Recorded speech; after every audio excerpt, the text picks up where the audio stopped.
And I am masterful in my métier, you know, I am. I'm not perfect, but I'm masterful, full of mastery. And I love sharing that with people. I would love everyone to know what I know. I would. Well, another thing you were talking about is Tantra. Yes. And how that reconciled an anomaly in your life to be both spiritual and sexual. Yes. Explain this to us. Well, all my life I've been very spiritual since I'm 23 when I had my spiritual awakening. And I've been studying all my life that. And all my life I've also been, even since I'm a little girl, Steve, I've been very alive, very full of enthusiasm. I'm a very juicy, imaginative, interested in exploring, adventuring, fantasy, visions. And so I think that carries over in every aspect of my life, including my sexuality.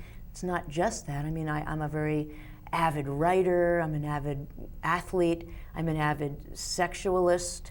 And Tantra for me really is when you do know to call your beloved at a time in the day when you can just feel that the wonderful, juicy energy between you is now starting to fade off a little bit. You go, ooh, let me put in a call now and keep that energy high. And I call holding the energy, running the energies, containing the energy, spreading out the energy, the high energy, the love energy, for me is Tantra. And that you get to play out and practice when you have a beautiful, loving relationship between man and woman, or man and man, or woman, whoever, but in your loving relationships. But when you're having sexuality involved too, it's particularly tantric, because you get to use your bodies, and you get to carry that high energy of your love, which is why I told you yesterday I believe in consecrating and dedicating space really before everything, not just sexuality, before you eat, before you take a walk, before you do a session with someone, but certainly before you make love, you would want to go with your partner. What shall we dedicate our energetics tonight to? Right. It was funny. You were saying dedicated to Barack Obama. I thought that was great. Well, if it's the inauguration, right. I did the night before. I said, let's dedicate this to winning the election, and I had once a master, I guess psychic, seer, shaman type. He said, always imagine, Grace, that every time you pray, you think thoughts or you put out loving energy, that you're bringing it in through the universe, and at the very same time, sending it out back into the universe. That all your energy, you're a conduit for energy. You don't want to hold on to that. You want to vibrate it out into the universe, all your good energy, because there's always more coming in all the time. So I think in Tantra, that's a beautiful thing two people get to do together that you cannot do alone. You know, there's some things you cannot do. You can only do between you and God, you and a partner, you and a child, you and a teacher. Some things are archetypal, classic, you know. And so. Yeah, and your main influences, Bhagavad Gita and the Yoga Sutras of Patanjali. Yes, I call them my operator manuals. And so I think that people should have an operator's manual. I mean, we get them for our cars, and we get them for so many other things, all of our components and our technology equipment. We don't get an owner's manual. Do you read manuals when you get equipment? No, I call tech support. Okay. I'm a personal type. Okay. But if I have to, I will. But I'd much rather talk to a living person. So Patanjali wrote the Yoga Sutras, which is he calls it a scientific guide to evolution. Just like do this, do this, do this. After you do that, do this and this, and you will become enlightened little by little. And then there's the Bhagavad Gita, which I was very fortunate to also be led to by my Ashtanga yoga teacher, a really good yoga teacher, will teach you Jnana Yoga also, the wisdom yoga. And so we studied the Bhagavad Gita, where Krishna speaks to Arjuna about the reality of desire and self-restraint. And Patanjali speaks of the two twin pillars as renunciation, saying no to things, and practice.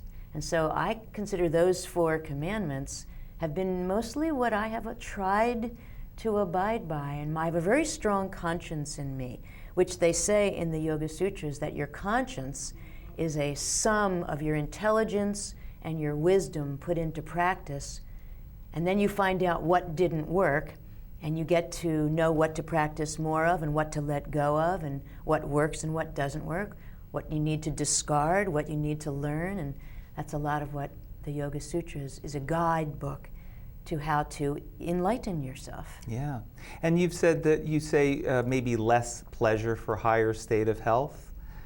Honesty and discipline are important. Yes. What do those two things mean? Well, at a certain point in our maturity, we discover, I believe, that we can keep seeking after pleasure, and then you can just be seeking for pleasure, seeking in every way possible, with money, with people, with sex, with food, with drink, with pharmaceuticals, with entertainment, drugs, seeking for pleasure. And at a certain point, we begin to see there's a law of diminishing returns. Sometimes we're not feeling as good as we were before. Sometimes we put on weight. Sometimes we're not as clear, we're not as creative. When we go, you know what? Something needs to go here. And so the Yoga Sutras and Krishna teach that we can notice these tendencies and attractions to pleasure, and we can pull in that energy and redirect it up to our enlightenment, our evolution, and our desire to know God and be at peace. And so it's like a practice. You would go, oh, I see I'm wanting for the 5th day in a row cookies and ice cream.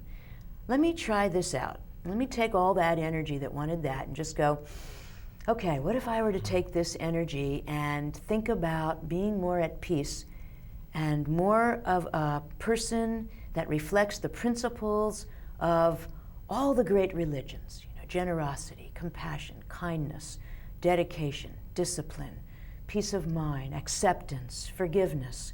And I'm going to give myself to that. I'll pick something where I could put some attention on today instead of eating those cookies and ice cream. And I tell you, it's miraculous. It works. And people get weller by pulling in away from pleasure and looking for what else could I do with this energy. I often tell people you can be fat, sick, tired, and unhealthy, or you can just be, excuse me, I said it backwards. You can be, say, broke, you can be financially unwell, you can be sad that you don't have a partner, you could be wishing that you had more sex, you could be wondering how come you don't have more friends, you could be stressed out, or you could be all those things and fat, sick, and tired too. So I say, why don't you just be with what you're feeling? Not eat over it, not drink over it. Go out and take a walk and learn how to meet life's adversities and circumstances and challenges without making yourself sick by overeating, overdrinking, not resting, not working out. And so that's my slant on things is, why don't you just be with what you're feeling and see what you can do about it? Absolutely. So just in case somebody hasn't gotten it by now, I want to ask you, how do you see yourself different from other health coaches?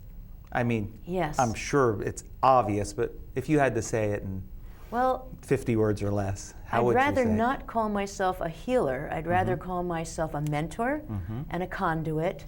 And I am here to help people significantly change their way of living. And I'm going to help them do that. I'm not a doctor who's going to prescribe you things. I'm not going to give you formulas.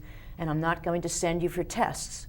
What I want to do is support you, and let's find out how you could get what you want and feel better. And I really love that that's my little niche. I think we need people like that, and it's not about money, and it's not about anything but my commitment to you.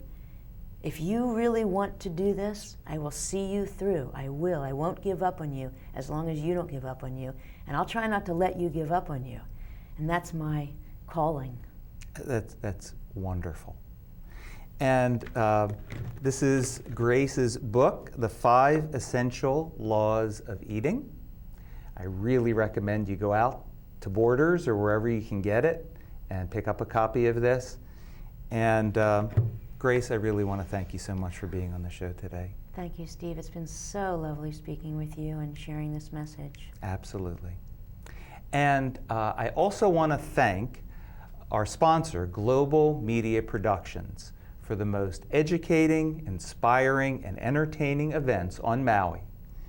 visit the website globalmediaproductions.com. So, that's it for another wonderful episode of Life on Maui. Thank you so much for watching, and until next time, aloha.